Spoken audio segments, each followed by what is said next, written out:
오늘 우리들은 사명자의 삶을 살아가는 다니엘의 모습을 본문을 통해 살펴봅니다.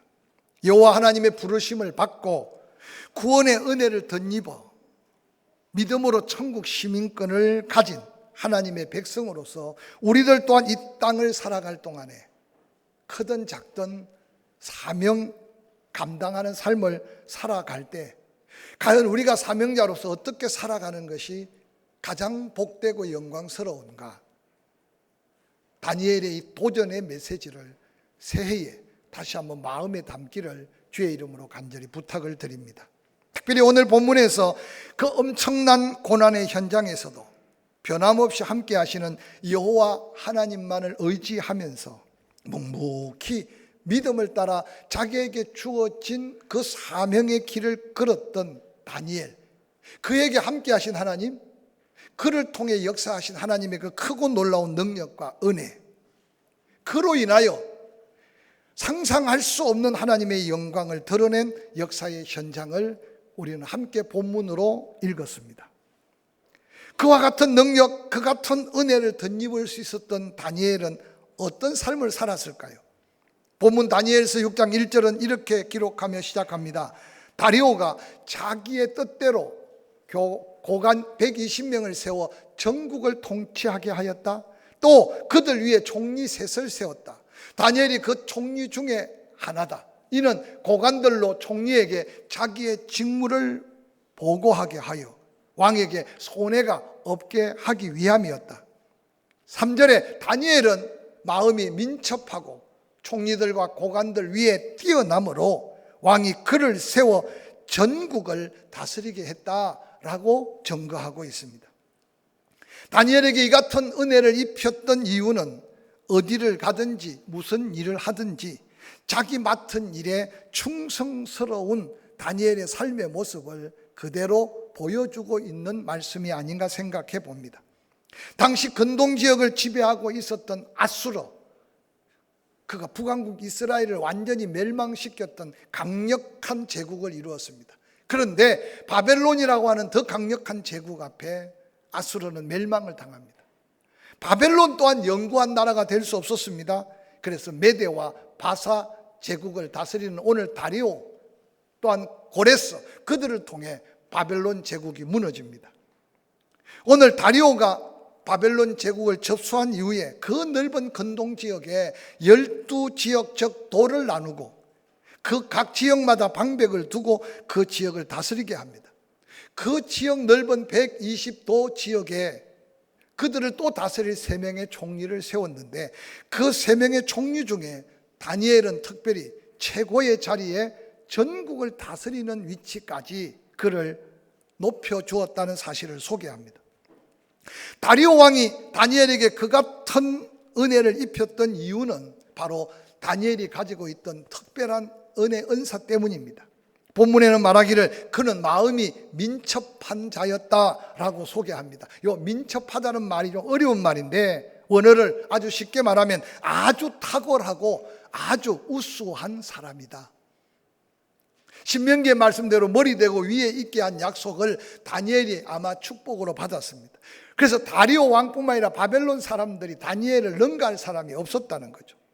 뿐만 아니라 총리로 세웠던 사람들, 방백으로 세웠던 사람들보다 그 위에 뛰어난 리더십을 가졌다. 그렇게 성경 본문은 다니엘을 소개합니다.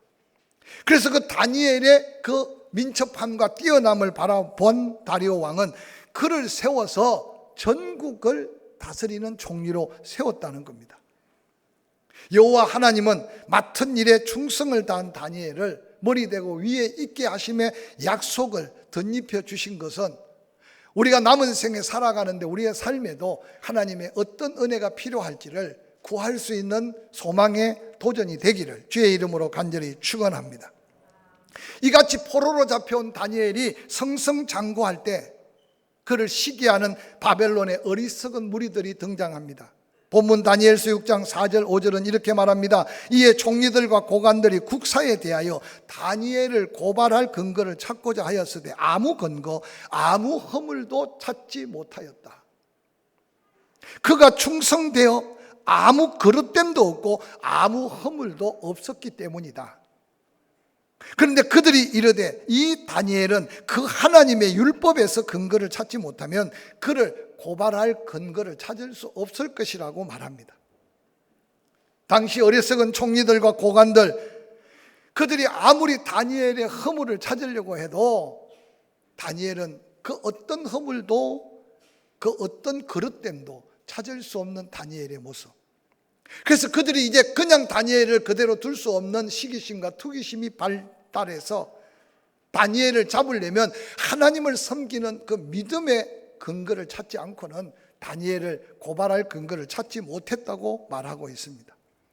시기하고 질투하는 그들이 바라본 다니엘의 삶의 모습, 다니엘이 나라를 섬기거나 왕을 섬기거나 지역을 다스리는데 그 어떤 고발할 틈을 보이지 않았던 다니엘, 그가 충성되어서 아무 그릇됨도 없고 아무 허물도 없었다고 독백하듯이 말하는 그 모습은 참으로 놀란 모습이 아니겠습니까?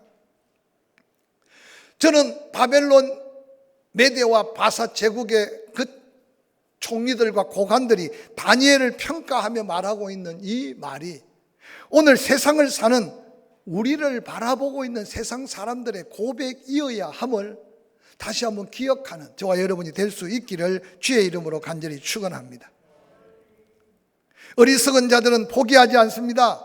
그들의 시기심과 투기심에 눈이 먼 그들은 이 다니엘은 그 하나님의 율법에서 근거를 찾아 고발할 건수를 찾지 못하면 찾을 수 없다 말하면서 믿음으로 하나님만 바라보며 모든 사람에게 칭송받는 다니엘에게도 상상할 수 없는 시험의 올무가 다가오고 있음을 보게 됩니다. 본문 6장 7절은 이렇게 기록하고 있습니다. 나라의 모든 총리와 지사와 총독과 법관과 관원이 의논하고 왕에게 한 법률을 세우며 한 검령을 정하실 것을 구합니다. 왕이여, 그것은 이 30일 동안에 누구든지 왕 외에 다른 신에게나 사람에게 뭔가 기도하고 구하면 사자굴에 던져 넣으십시다. 안타깝게도 다리오 왕은 그 타겟이 다니엘인 줄 몰랐습니다. 신하들이 자기의 왕권, 자기의 리더십을 드러내 보이며 모든 천하에 다리오 왕만이 있다는 잘못된 그들의 충성심을 오해하지 못하고, 그러고는 왕은 도장을 찍어서 앞으로 30일 동안에 다리오 왕 외에 누구든지 다른 신, 다른 사람에게 기도하거나 구하면 사자굴에 던져 넣기로 변개할 수 없는 검령이 선포되었습니다. 믿음으로 살고자 하는 다니엘, 아니 믿음으로 살았던 다니엘, 그에게 다가오는 이 엄청난 시련과 시험은 아마 인간으로서 해결할 수 없는 시험인 것을 한번 기억해 보시기 바랍니다. 다니엘서 6장 10절은 그 상황 속에 다니엘의 모습을 이렇게 소개합니다. 다니엘이 이 조서에 의인이 찍힌 것을 알고 있으면서도 집에 돌아가서는 그 방이 예루살렘으로 향하고 있는 문을 활짝 열어놓고 전에 행하던 대로 하루에 3번씩 기도하되 다니엘은 그 하나님께 감사하며 기도했다고 성경에는 소개하고 있습니다. 사자굴에 던져지는 게 뻔한 사실을 알고 또한 이전에도 그렇게 행했듯이 예루살렘을 향하여 문을 열고 하루에 3번씩 기도하고 있는 다니엘의 기도의 모습은 오늘 이 시대를 살아가는 우리에게 다양한 모습으로 영적인 또 다른 모습을 보여주고 있지 않는지 한번 바라보시길 바랍니다. 기도까지는 할 수 있다고 생각해요. 그런데 놀랍게도 그 기도 속에 감사로 기도했다는 말은 오늘 우리가 세상을 살아가는 삶의 모습과 방법과 다니엘이 그 위기 속에 하나님 앞에 서 있는 모습의 차이가 좀 다르지 않은가 생각해 보시기를 바랍니다. 현재 다니엘의 삶을 돌아보면 아무것도 감사할 조건이라고는 없습니다. 감사보다는 믿음으로 사는 나에게 왜 이 같은 시련, 왜 이 같은 고난을 주시느냐고 원망하며 탄식해야 함이 마땅할 겁니다. 아니면 하나님, 지금까지 나를 지켜주셨는데 저 악한 무리들을 처단해 달라고 그렇게 하소연이라도 해야 되는 게 마땅할 겁니다. 그런데 놀랍게도 다니엘은 여호와 하나님께 감사하며 기도하고 있는 모습은 하늘을 시작하는 우리에게 또 다른 믿음의 도전의 메시지가 아닌가 생각해 봅니다. 형편이나 사정, 처지보다 여호와 하나님을 더 신뢰하는 다니엘의 믿음의 한 부분을 우리와 좀 다른 믿음의 접근으로 오늘 본문은 우리에게 보여주고 있는 이 영적인 메시지 앞에 우리도 영적인 눈을 열고 단편적으로 눈에 보이는 형편, 눈에 보이는 현실에 급급해서 우왕좌왕하지 말고 그 배경 너머, 아니 그 현실 안에 지금도 역사하시고 계시는 하나님을 제대로 바라볼 수 있는 믿음의 지혜, 성령의 감동, 믿음의 영안을 열 수 있기를 주의 이름으로 간절히 축원합니다. 왕의 도장이 찍힌 것을 알고도 창문을 열었습니다. 전에 행하던 대로 숨어서가 아닙니다. 하루에 3번씩 여전히 기도하고 있는 다니엘. 그 상황에도 불평하지 아니하고 하나님께 감사하고 있는 그 믿음이 바로 고난을 영광으로 하나님의 놀라운 역사적인 하나님의 영광의 역사를 기록하는 다니엘의 믿음이었다는 사실을 본문은 우리에게 조명해 줍니다. 오늘 사는 대부분 많은 사람들 크고 작은 위기 앞에 주저앉습니다. 그 형편을 바라보고 낙담하고 원망합니다. 다니엘은 그가 처한 형편을 넘어서서 여호와 하나님이 이제까지도 함께 하셨고 앞으로 예언된 말씀들을 다니엘은 아마 기억하고 있었던 것 같습니다. 이 순간이 내 인생의 끝이 아니다. 하나님은 여전히 죽은 몸과 같은 어린 때부터 나를 지금까지 지키신 하나님, 또 앞으로도 나를 통해 하나님의 영광을 이룰 거룩한 영적 비전이 다니엘의 믿음 속에 있었다고 봐도 지나치지 않을 겁니다. 지금은 한치 앞을 볼 수 없는 먹구름이 끼었고 그 다음은 죽음밖에 눈에 아른거리지 않지만 다니엘은 이미 죽음의 고비를 넘어가면서 그 믿음 속에 죽음 넘어 구원의 역사를 이루실 하나님을 바라보고 있는 믿음이 이 시대를 살아가는 우리에게 있어야 될 믿음인 것을 기억할 수 있기를 주의 이름으로 간절히 축원합니다. 많은 사명자들이 불같은 시련과 시험 앞에서 넘어지고 크고 작은 고난 앞에서 고난 넘어 영광을 보지 못하니까 낙심하고 좌절하는 경우가 얼마나 많은지 모릅니다. 사랑하는 성도 여러분, 오늘 다니엘 그는 믿음의 사람으로서 이런 죽음의 두려움 앞에 타협하기보다는 믿음으로 하나님의 영광을 향해 그 목숨을 건 이 믿음의 도전이 저와 여러분에게 주는 영적 교훈이 뭔지를 한번 생각하는 기회가 되었으면 좋겠습니다. 초대교회 엄청난 핍박이 해오리 바람처럼 불어옵니다. 예수 믿는 그 자체가 자기 삶을 영위할 수 없는 어려울 때 사도 바울은 데살로니가전서 5장에 이렇게 외칩니다. 기뻐할 게 없지만 항상 기뻐해라. 기도하기 쉽지 않지만 쉬지 말고 기도해라. 감사할 조건이 하나도 없지만 범사에 감사해봐라. 이것이 바로 그리스도 예수 안에서 너희를 향한 하나님의 뜻이라고 못 박아 말씀하고 있습니다. 특별히 요즘 우리들이 이전보다 형편은 나아지고 환경은 좋아졌는데도 웃을 이유가 없고 웃을 일이 없을 겁니다. 그 오늘 예배를 마치고 내려가시면서 거울 앞에 비친 여러분의 모습을 보고 항상 기뻐하라는, 기뻐할 일이 없지만 기뻐해야 될 이 믿음의 비밀을 여러분 마음에서부터 평안이 넘쳐서 얼굴에 미소를 다시 담고 여러분의 삶의 자리로 돌아갈 수 있기를 주의 이름으로 간절히 축원합니다. 멀리서 온 손자 보고 그저 픽 웃고 그게 전부가 되지 말고 그 힘들게 온 자녀들, 손자, 손녀들에게 내 안에 있는 믿음 안에 항상 기뻐해야 될 기쁨을, 애들은 그것만 주면 모르니까 세뱃돈까지 보태서 어떻든 돌아가는 길에 이 항상 기뻐해야 될 이 기쁨을 함께 나누는 복된 명절이 되기를 주의 이름으로 간절히 축원합니다. 너무 힘들면 기도할 수도 없어요. 그런데도 오늘 사도 바울은 그럴 지경에 이르러도 쉬지 말고 기도하라고 말합니다. 제가 기도에 대해서 설교할 때마다 강조했는데 이 쉬지 말고 기도하라는 말을 좀 더 이해하기 쉽게 풀이하면, 여러분 호흡기 질환을 앓는 사람들이요, 조금만 바람만 스쳐도 기침이 컬럭컬럭 나옵니다.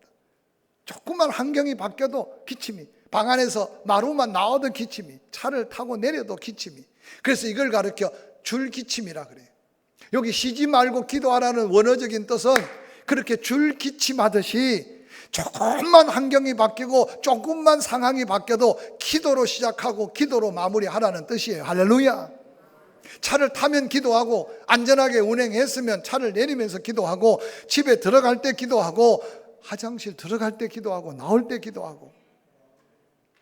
이게 바로 쉬지 않고 기도하는 삶의 모습입니다. 그것뿐만 아닙니다. 아무리 감사할 제목이 없어도 범사에 그냥 감사하면 하나님이 더한 감사를 허락하신다고 약속하셨사오니, 바로 이런 놀라운 삶의 현장 속에서도 항상 기뻐해라, 쉬지 말고 기도해라, 범사에 감사하라고 권면한 사도 바울의 권면이 저와 여러분에게 새로운 또 다른 도전이 되기를 주의 이름으로 간절히 축원합니다. 뿐만 아니라 사도 바울은 로마에 있는 흩어진 그리스도인들과 초대교인들을 향해 로마서 4장 18절에 이렇게 외칩니다. 살아도 주를 위하여 살고 죽어도 주를 위해서 죽는 게 얼마나 영광스러운지 아느냐. 그러므로 사나 죽으나 우리는 주의 손에 붙들려 있다는 걸 알아라. 그러면서 사는 것도 주를 위해서, 죽는 것도 주의 영광을 위해서. 할렐루야. 다니엘서 3장에는 여러분, 다니엘의 세 친구가 등장합니다. 평원에 세워진 우상 앞에 절하지 아니하면 풀무불에 던진다는 조서를 다 알았습니다. 그런데 그들은 우상 앞에 절할 수가 없었던 거죠. 왕이 말합니다. 한 번 더 기회를 주마. 지금 이 기회를 놓치면 너희들은 영영이 죽는다. 얼마나 사드락 메삭 아벳노고를 아꼈으면 기회를 다시 줬어요. 그런데 그들이 왕 앞에 말합니다. 왕이여, 그럴 필요 없습니다. 이 풀무불 가운데 하나님이 함께 계셔서 우리를 살려주실 줄 믿습니다. 그러나 그리 아니하고 우리가 풀무불에 불태워 죽는다고 해도 우리는 저 우상 앞에 절할 수 없습니다. 여러분, 이 구정의 제사상 앞에 절을 하나 안 하냐, 제사상을 차리느냐 안 차리느냐, 이거는 지금 사실 우리의 삶에 문제가 될 수 없는 믿음 앞에 있기를 주의 이름으로 간절히 축원합니다. 하나님이 살아계시다면 믿지 않는 형제 자매들, 그들은 아직 하나님을 알지 못하니까 꾸벅꾸벅 절할지라도 여러분 가슴 속에 믿음에 불타오르는 감격과 감동이 저들에게도 있기 위해 잠시 머리 숙여 절하는 게 아니라 그 앞에 무릎 꿇고 눈물로 기도하는 기도의 용사가 있는 가정은 가루 서말의 누룩같이 반드시 그 가정, 그 가문은 하나님의 구원의 영광을 보게 될 줄로 확실히 믿습니다.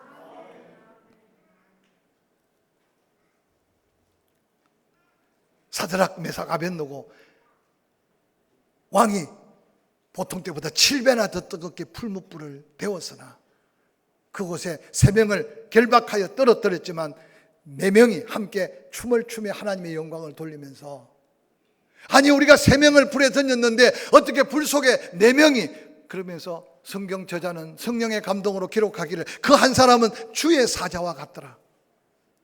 사랑하는 성도 여러분, 풀무불 가운데도 함께 하신 그 하나님을 다니엘은 이미 보았다는 사실을 기억하시기를 주의 이름으로 간절히 축원합니다.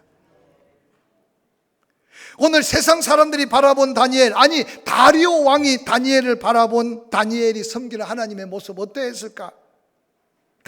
다리오 왕은 그렇게 말합니다. 밤새도록 잠 못 자고 그러고는 풍악을 거치고 금식해가면서 다니엘을 살릴 수 있는 방법이 없는 거예요. 천하의 다리오 왕인데 그가 찍은 도장 때문에, 그러면서 다니엘을 사자굴에 던져 넣을 수밖에 없는 지경 속에 말하기를, 다니엘을 향해 다리오 왕이 외치는 외침입니다. 항상 섬기는 내 하나님이 그 사자굴에서 너를 건져내시기를 원한다 라고, 다니엘이 섬기는 하나님이 어떤 하나님인가를, 다니엘이 어떻게 하나님을 섬기고 있는가를 왕의 입으로 고백하고 있는 고백을 한번 성경을 통해 살펴보시기를 바랍니다. 나의 유익이 있을 때, 내가 뭔가 은혜를 받았을 때, 내게 뭔가 특별한 일이 생겼을 때 감사하고 예배하는 예배가 아니었어요. 나라가 망해도 하나님은 살아계시고, 포로로 끌려와서 죽음의 고비를 고비고비 넘겨도 그 하나님은 섬김의 하나님, 어떤 모함을 당해도 하나님은 여전히 살아계시고 내가 섬길 하나님인 것을 깨닫고, 그 엄청난 위기 앞에서도 하나님만을 바라보는 다니엘의 믿음을 다리오 왕과 훗날 모든 메대와 바사 제국에 속한 사람들이 다 그 하나님이 진정한 하나님인 것을 고백할 수밖에 없는 이 믿음의 고백을 세상 사람들은 우리를 통해 보기를 원한다는 사실을 기억하시기를 주의 이름으로 간절히 축원합니다. 믿음으로 그 엄청난 죽음의 위기 앞에 다니엘과 함께 하신 하나님의 역사하심을 한번 살펴보시기 바랍니다. 다니엘서 6장 18절 왕이 궁에 들어가서는 밤이 새도록 금식하고 그 앞에 오락을 거치고 잠자기를 마다하니라. 이튿날에 왕이 새벽에 일찍이 일어나 급히 사자굴로 달려갑니다. 다니엘이 든 굴 가까이 소리 질러 슬퍼하며 외칩니다. 다니엘에게 묻되 살아계시는 하나님의 종 다니엘아, 내가 항상 섬기는 내 하나님이 사자들에게서 능히 너를 구원하였느냐? 저는 이 본문의 말씀을 묵상할 때요, 천하를 호령하던 다리오 왕입니다. 그가 악한 신하들의 꾀에 놀아나서 왕의 도장을 찍은 그 변개할 수 없는 규례 때문에 그가 그렇게 총애했던 다니엘을 그 힘으로 건질 수 없는 한계 앞에서 그가 할 수 있는 것은 다니엘의 하나님이 정말 살아계신 하나님이라면 분명히 다니엘을 구원해 주실 것을 믿는 믿음이 다리오 왕에게 생겼어요. 그래서 다니엘을 사자굴에 던질 때 항상 내가 섬겼던 하나님이 너를 구원하시리라, 그 방법밖에 네가 살아남을 수 있는 길이 없다. 그리고 사자굴에 던져놓고 난 다음 밤새도록 금식하며 풍악을 거치고 잠을 이루지 못하고, 그러고는 죽지 않아야 될 다니엘, 아니 하나님이 다니엘을 살려야 될 그 하나님을 다리오가 기대하면서 아침 일찍 새벽에 급히 사자굴에 뛰어가고 있는 다리오 왕을 한번 상상해 보시기 바랍니다. 저는 이 말씀을 묵상하면서 다니엘 혼자 그 고난에 몸부림치게 하시는 게 아니라 악한 무리들이 아무리 계계를 행하고 악한 꾀를 올무를 놓아도 하나님은 끊임없이 전능하신 당신의 능력으로 역사하신 하나님을 그대로 보여주고 있는 본문을 기억하시기를 주의 이름으로 간절히 축원합니다. 내 생각대로 내 뜻대로 되어지지 아니할지라도 하나님은 여전히 하나님 전능하신 그 역사를 이루고 계시고 일하시는 하나님을 소개합니다. 다리오 왕의 마음을 어루만지시고 움직이시는 하나님을 이 본문에서 발견할 수 있기를 주의 이름으로 간절히 축원합니다. 왜 하나님이 악한 왕이라도 그 왕들을 위해 기도하라고 말하는지, 통치자를 위해서 기도하라고 말하는지 여러분 말씀에 귀를 기울이시길 바랍니다. 때로는 우리가 깃발을 흔들고 머리에 뭔가 띠를 쓰고 어떻든 내 생명을 걸고 투쟁을 해야 된다면 투쟁도 해야 되고, 총칼을 들고 전선에 나가 싸워야 된다면 싸워야 됩니다.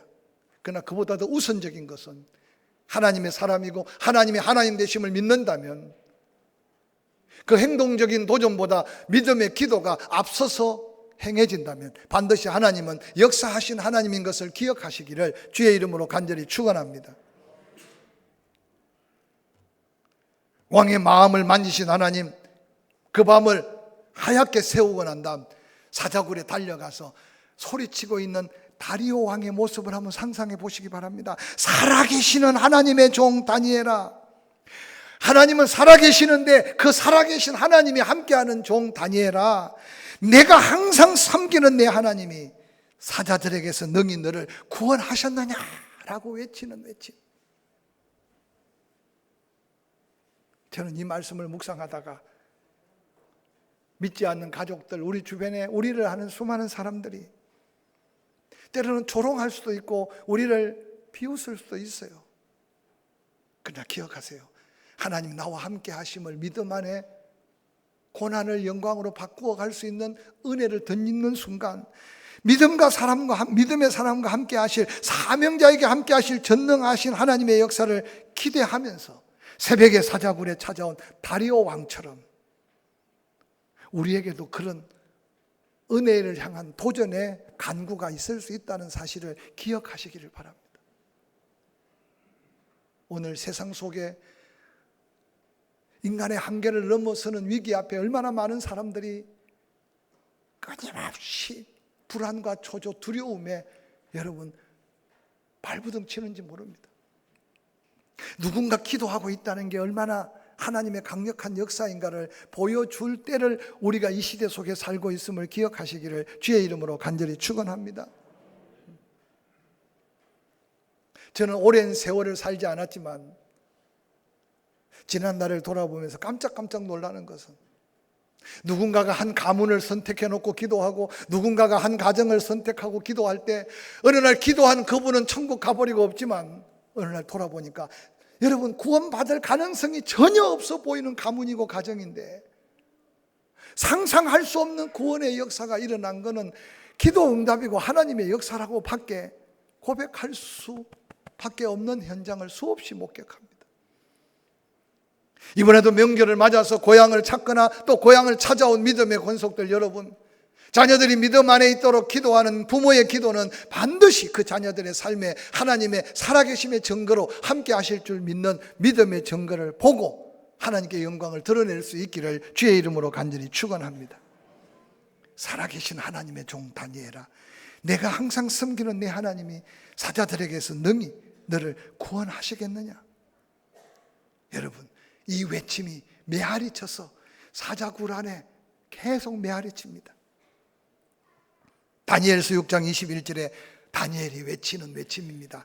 다니엘이 왕에게 이르되 왕이여 원하건대 왕은 만수무강하옵소서. 나의 하나님이 이미 그의 천사들을 보내어 사자의 입을 봉하셨으므로 사자들이 나를 상해하지 못하였사오니 이는 나의 무죄함이 그 앞에 명백하오며 또 왕이여 나는 왕에게도 해를 끼치지 아니하였나이다 라고 고백합니다. 사랑하는 성도 여러분, 어차피 힘든 세상입니다. 너무 세상에 기대거나 세상의 평안함을 기대하지 마시기 바랍니다.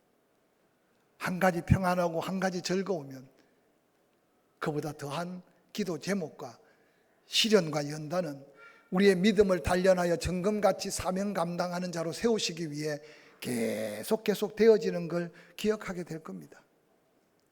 그때마다 오늘 다니엘의 이 믿음의 고백이 우리의 믿음의 증거가 되고 간증이 되고 찬양의 제목이 되기를 주의 이름으로 간절히 축원합니다. 왕이여, 하나님이 천사를 보내서 굶주린 그 사자의 입을 막아주셨습니다. 나는 죽으러 떨어졌는데 떨어져 보니까 사자들이 그 덩어리를 맞대어서 푹신푹신한 사자 털 침대 속에 내가 하룻밤을 보냈습니다. 이 사건으로 인해 내가 얼마나 정직하게, 내가 얼마나 하나님과 사람 앞에 온전하게 살았는가를 하나님이 증거해 주셨습니다. 뿐만 아니라 왕이여, 하나님을 알고 저를 알지 않습니까? 왕에게도 아무런 해를 끼치지 않았다는 사실을 증명해 주지 않았습니까?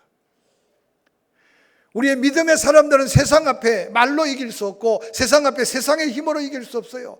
하나님이 함께 하시면 그 능력으로 세상 사람들에게 하나님이 하나님 되심을 보여야 되고 하나님이 함께 하심을 증거해야 될, 그게 바로 복음의 통로고 축복의 통로가 될 수 있음을 기억하시기를 주의 이름으로 간절히 축원합니다. 그 사실을 목도한 다리오 왕 24절에 왕이 말하여 다니엘을 참수할 사람을 끌어오게 하고 그들의 처자와 함께 사자굴에 던져 넣게 하셨더니 세상에 사자들이 이빨이 빠져서 못 먹은 게 아니고 사자들이 배가 고프지 않아서 다니엘을 못 먹은 게 아니었어요. 그 참수한 악한 사람들 땅에 바닥에 떨어지기도 전에 사자들이 그들을 움켜쥐져서 뼈까지도 다 부서뜨렸다고 성경 한 줄을 기록하고 있습니다. 이어서 다리오 왕 온 천하 만민들에게 조서를 내립니다. 이에 다리오 왕이 온 땅에 있는 모든 백성과 나라들과 언어가 다른 모든 백성들에게 조서를 내려 이르되 원하건대 너희에게 평강이 있을지어다. 이제 이 조서를 내리노라. 내 나라 관나라에 있는 사람들은 다 다니엘의 하나님 앞에서 떨며 두려워할지어다. 세상 앞에, 나 다리오 왕의 명령 앞에 아니라 살아계신 다니엘의 하나님 앞에 떨고 두려워할지니라. 그는 살아계신 하나님이시요 영원히 변하시지 않으실 하나님이시며 그의 나라는 멸망하지 아니할 것이요 그의 권세는 무궁할 것이며 그는 구원도 하시며 건져내기도 하시며 하늘에서든지 땅에서든지 이적과 기사를 행하시는 이로써 다니엘을 구원하여 사자의 입에서 벗어나게 하신 하나님이라고 선포했습니다. 여러분의 삶의 자리, 직장 일터, 우리의 남은 생에 이 놀라운 고백을 우리 가까이 우리를 바라보는 사람들 입술에서 고백되어지는 하나님의 영광의 고백을 드러내는 저와 여러분이 될 수 있기를 주의 이름으로 간절히 축원합니다. 이어서 마지막 28절, 이 다니엘이 다리오 왕의 시대, 메대 시대를 넘어 바사의 시대, 고레스 왕 시대까지 형통한 삶을 살았다. 그렇게 성경은 결론 지어요. 믿음 하나, 하나님 붙든 그 놀라운 고난을 영광으로 바꾼 믿음 때문에 소년 다니엘이 끌려와서 그 긴 포로 생활 속에 끊임없이 은혜를 입고 형통함을 누렸던 이 놀라운 믿음의 비밀을 가슴에 좀 새기고 이 한 해, 이 형통함의 은혜가 사랑하는 포항침례교회 믿음의 권속들 우리의 삶의 자리에 은혜가 되기를 주의 이름으로 간절히 축원합니다. 축원합니다.